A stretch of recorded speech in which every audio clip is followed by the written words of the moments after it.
মেয়ে থাকতো ওই বুড়াইছে বিয়ে করতে। ওই বুড়া বেটার মেয়ে তো দিয়েছেও বড়।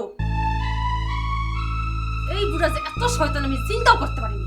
চিন্তা করতে পারবি না কে? আরে বুইরা জামাইরে দেখলেই তো বোঝা যায় ও একটা বাটপার, ও একটা বন্ড। আরে বন্ড যদি না হইতো তাইলে এই দিয়ার মতো একটা গেদা বাচ্চারে কি ওই বুইরা বেটা বিয়ে করতে পারে? বোন শোন, তুই কান্দিস না বোন। তোর জন্য তোর দুলাভাই ভালো পাত্র নিয়ে আইবো। শোন তুই এক কাজ কর, 2-1 দিনের ভিতরে ওই বুড়ারে ডিভোর্স দিয়া দে। দেখো দিয়া কান্দছে।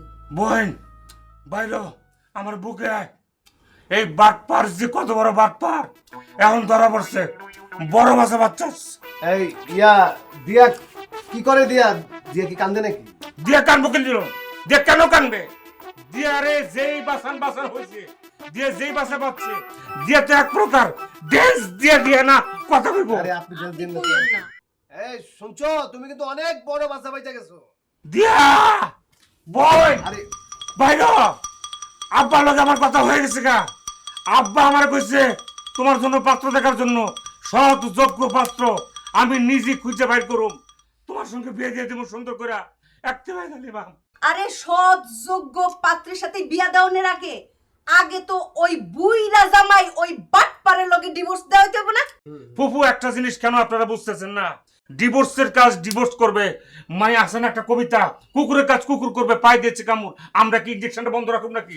আমার কথা হচ্ছে ডিভোর্সের কাজ হবে, ডিভোর্সের কাজ চলবে, সেই ফাঁকে ফাঁকে আমরা ছেলেও দেখতে থাকি। তুমি তোমার কন্ট্রাক্টরের লাইনে দেখবা, আমি আমার গুদামঘরের লাইনে দেখবো, মানে স্টোর ব্যবসার লাইনে দেখবো।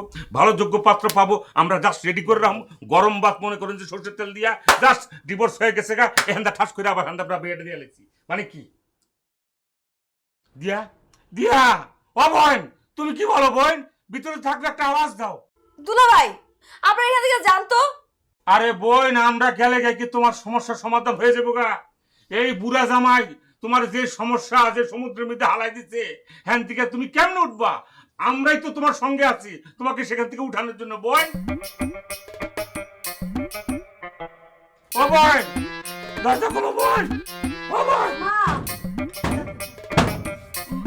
মারে আমার কলিজা, ও আমার ময়না, কাইন্দো না।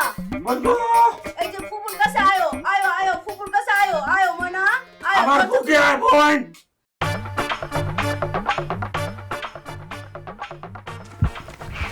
আরে টানাটানি করছো। দুলাভাই নাকি আব্বার একটা পাত্রের কথা বলে ফেলছে, তুমি বলতে পারলা না? আরে আমি তো বলার আগে সে বলে ফেলেছি। তুমি বলতে পারলা না? আরে বগর বগর লেগে কথা কল দেয়, তার সিরিয়াল নাকি আগে, সে হচ্ছে বড় জামাই, সেই জন্য সে আগে বলে ফেলেছে। এটা কোনো কথা হইলো? তুমি না সব জায়গাতেই ফেল, বুঝছো? পাশ ফেলে কি আছে? বুঝতে পারছি।